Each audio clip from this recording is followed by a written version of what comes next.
Tahu nggak sih, kalau kalian mengadopsi hidup minimalis itu bisa membantu memperbaiki situasi keuangan kalian dan dapat membuat kalian tambah kaya.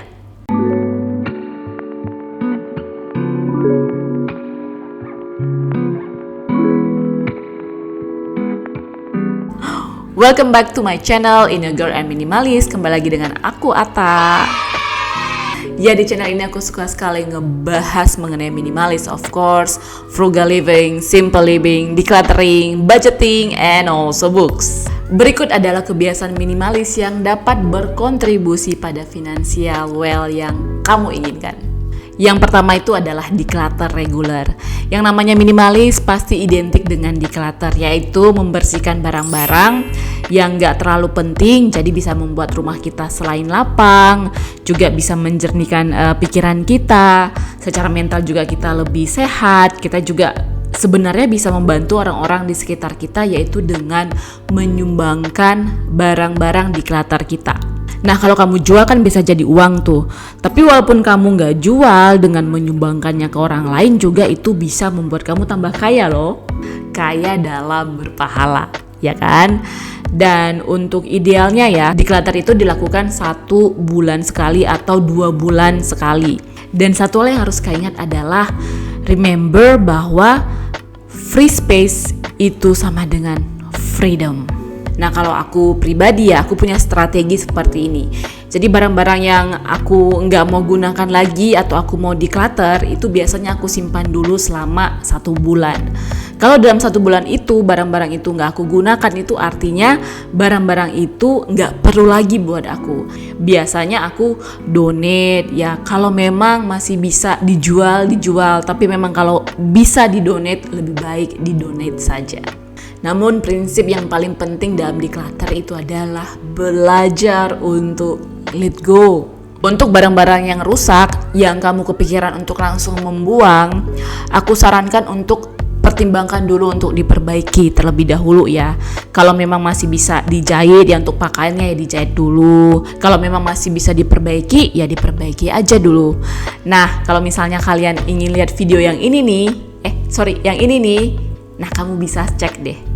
Mungkin bisa ngebantu kamu untuk nerapin barang-barang apa yang sebenarnya itu yang layak dibuang. Jadi untuk baju-baju yang mungkin kamu pengen segera buang, ya aku sarankan bagusnya disimpan dulu, diperbaiki, dijahit dulu kalau memang masih bisa dipakai. Dan uang yang untuk membeli baju barunya itu kan, atau membeli barang-barang yang baru itu kan, bisa dialokasikan untuk ditabung dan diinvestasikan kalau udah terkumpul banyak.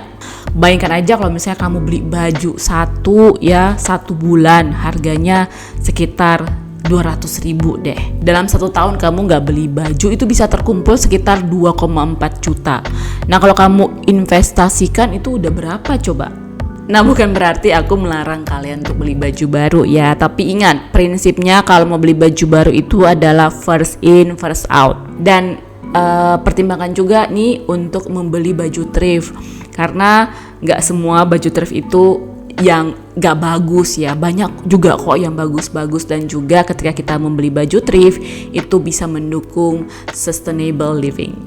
Yang kedua itu meal plan. Pastinya dengan memasak di rumah itu bisa lebih hemat, dan juga yang paling pasti itu lebih sehat, karena kita pasti menggunakan ingredient yang lebih sehat dan lebih berkualitas. Kalau dibilang meal plan itu buat tambah repot, enggak lah ya, karena sebenarnya gampang. Kamu tinggal buat list belanja selama 1 minggu, terus budgeting uangnya, berapa yang kamu habiskan ketika belanja. Jadi ketika kamu belanja itu enggak terjadi yang namanya pembelian yang impulsif. Dan based on my experience, buat meal plan ini sangat membantu aku dalam mengurangi kebiasaan aku untuk makan di luar atau untuk berbelanja cemilan di luar.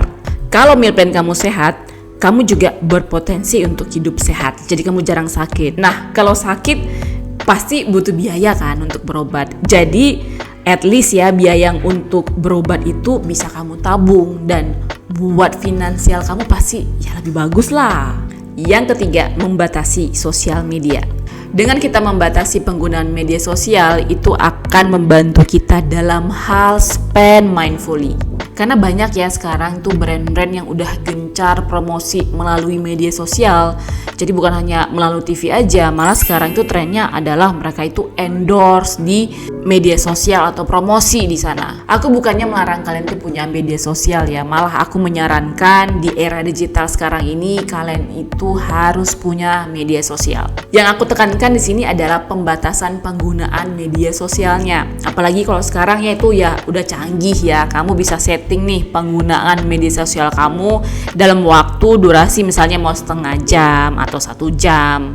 1 jam kebanyakan gak ya?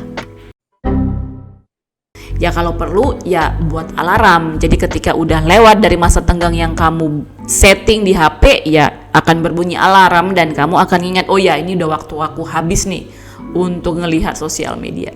Nah sebenarnya juga pembatasan penggunaan media sosial itu akan melatih kesabaran kita. Karena kita akan terhindar dari yang namanya kepuasan instan dari aplikasi belanja yang kita download. Makanya kalau udah download si orange atau udah download si hijau atau udah download si biru ya, aku sarankan kalau misalnya pengen beli sesuatu di aplikasi itu diamkan aja dulu seminggu sebelum check out. Biasanya kalau udah seminggu udah lupa tuh barang, itu artinya kamu memang gak perlu banget itu barang. So prioritaskan tujuan keuangan jangka panjang kamu daripada impuls jangka pendek. Dan pertimbangkan juga nilai masa depan dari keputusan keuangan yang kamu buat. Yang keempat, buat financial goals. Punya gaji 3 juta 10 tahun yang lalu cukup. Punya gaji 20 juta sekarang juga tetap masih cukup. Dan itu namanya inflasi gaya hidup. Tetapkan misalnya kamu bisa menghabiskan rata-rata 3 juta dalam sebulan. Dan kamu bergaji 10 juta. Maka selama setahun kamu hanya menghabiskan sekitar 60 juta. Jadi sisanya selama setahun kamu bisa menabung sekitar 84 juta. Bagaimana dengan tahun kedua? Ya tetap stick to the budget. Kalau misalnya di tahun kedua kamu menghabiskan ya kurang lebih 3 juta, ya stick to the budget. Karena ingat, yang bisa mengendalikan inflasi gaya hidup kamu ya cuma kamu. Kuncinya tetapkan tujuan keuangan kamu yang spesifik. Misal kamu ingin kredit rumah, kan harus ada DP tuh. Jadi selama 2 tahun kamu nabung untuk DP rumah kamu, bisa dibuat misalnya untuk deposito berjangka. Apalagi sekarang kan udah ada nih deposito yang berjangka 3 bulan. Nah kamu bisa automatic roll over dengan bunga rata-rata ya sekitar 3-4% lah ya sekarang. Atau misalnya kamu ingin nabung untuk biaya anak sekolah 4 tahun lagi atau 3 tahun lagi, ya kamu bisa nabung nih dari sekarang dengan melakukan hal yang sama. Jadi tujuan keuangannya itu harus lebih spesifik. Dengan menetapkan financial goals yang lebih spesifik, nah kamu itu bisa lebih fokus dan juga kamu itu lebih concern terhadap pengelolaan uang kamu untuk mengumpulkan tujuan keuangan kamu. Jangan pakai prinsip ya mengalir aja seperti air ya, itu udah gak zamannya lagi. Nah caranya gampang aja kok, kamu tinggal budgeting, jangan berhutang, hidup hemat, menabung, investasi, tambah penghasilan. But the most important thing adalah disiplin. Kalau udah disiplin pada rencana keuangan kamu, maka kamu gak bakalan tergoda tuh untuk hal-hal yang bersifat impulsif, bersifat menghabiskan, dan fokus pada tujuan keuangan kamu. Yang kelima, learn to say no. Aku yakin hal ini yang paling susah kita lakukan, apalagi zaman sekarang ya, itu kita cepat banget dapat informasi. Lihat di TikTok ada pedimeni yang lucu, langsung searching tempatnya di mana, berapa rupiahnya, besok langsung ke sana untuk pedimeni. Lihat nih, aku udah nggak pernah lagi pedimeni selama udah berapa tahun ya, 2 atau 3 tahun tuh ya sebelum pandemik lah ya. Dan karena menurut aku itu bukan hal yang terlalu penting. Jadi daripada aku menghabiskan 200.000 untuk pedimeni, lebih baik aku simpan uangnya dan aku buat untuk nambah-nambah investasi aku. Daripada beli tas mahal sekarang, mending aku tunda untuk bisa punya tabungan kesehatan di umur 50 tahun nanti.